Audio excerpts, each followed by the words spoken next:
Graham Hill has an interesting solution to the space crunch that we have in Manhattan and in other foreign cities as well in his life-edited apartment. Let's take a look. It's a 420 square foot apartment in Soho. Beds by Resource Furniture, and they're 2 guest beds.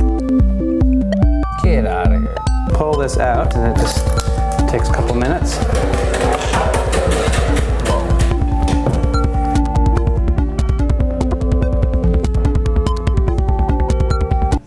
Wow, that was pretty cool. 420 square feet, huh? It's 420. It's like one of those little IKEA boxes. Like when you go to IKEA and they're like, how to live in 300 square feet. I love those, actually. Yeah, I know, too. they're genius.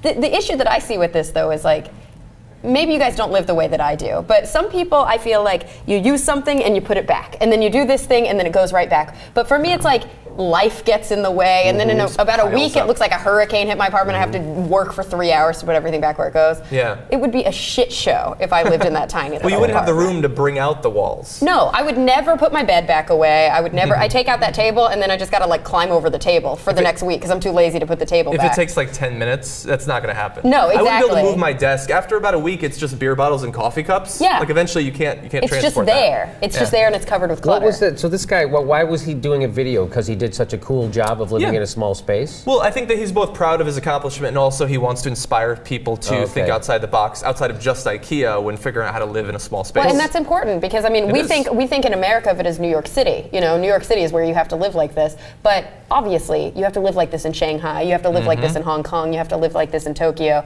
There are cities where this is a reality for everybody. Culver City, Cenk and Steve O share an office. It's crazy. Yeah, exactly. If you're interested in seeing more of this video, it's actually like 4 or 5 minutes long. You can go to Gizmodo, and it's, I think, still on their front page, actually. It's very interesting, and I like the idea of using every bit of space that you have. And if the population of the world keeps growing, maybe eventually even in LA, we might have to resort to things I just want a button that you push and then everything goes back, like in Quagmire's apartment. Yeah. You know? Hopefully it detects the presence of people and stuff like that. We had at UT, we actually, at UConn, our lowest level of the library had movable racks. You pressed a button and the racks all move. And I know on some level that it senses humans and it won't squish them. But every time I got a book, I like ran in, got the book and ran out. I was like, oh, I didn't find it in time.